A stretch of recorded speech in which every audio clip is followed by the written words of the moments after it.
మనం 24 గంటలు ఏ విధంగా జీవించాలో తెలుసుకుందాం. ఫస్ట్ 8 గంటలు నిద్రకు ఉపయోగించాలన్నమాట. హాయిగా నిద్రపోతే ఆరోగ్యంగా ఉండగలము. రెండోది వచ్చేసి పని. 8 గంటలు ఏదో పని చేస్తూనే ఉండాలి. మన పని మనమే చేసుకునే విధంగా కల్పించుకోవాలి. అది ఎక్సర్సైజ్ లాగాను ప్లస్ ఆరోగ్యవంతంగాను దేవుడు మనకు కష్టపడి రొట్టె తినమన్నాడు కాబట్టి కష్టపడుతూనే ఉండాలి. రెండవది. మూడవది వచ్చేసి ఆధ్యాత్మికత. ఆధ్యాత్మికత అంటే 8 గంటలు కూర్చొని పూజ చేయాల్సిన పని లేదు. మనం ఏదో రకంగా దైవనామ స్మరణలోనే మనం పని చేస్తూ కూడా దైవనామ స్మరణ చేసుకోవచ్చు. ఇక ఉదయం లేస్తూనే భక్తి గీతాలు టీవీల్లోనూ అట్లా మంచిగా పెట్టుకొని హాయిగా వింటూ మనం ఆనందించవచ్చు. మంచి మంచి సంకీర్తనలు అలా చేసుకోవచ్చు.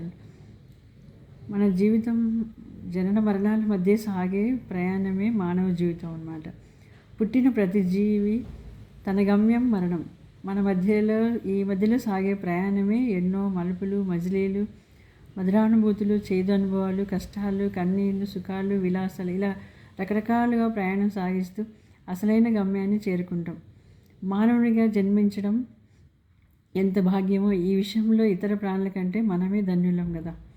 పశుపక్షాదులు దైవానుసంధానం పొందలేవు. మనకు దేవుణ్ణి అన్వేషించే స్వేచ్ఛ ఉంది. మనం దాన్ని ఉపయోగించుకోవాలి.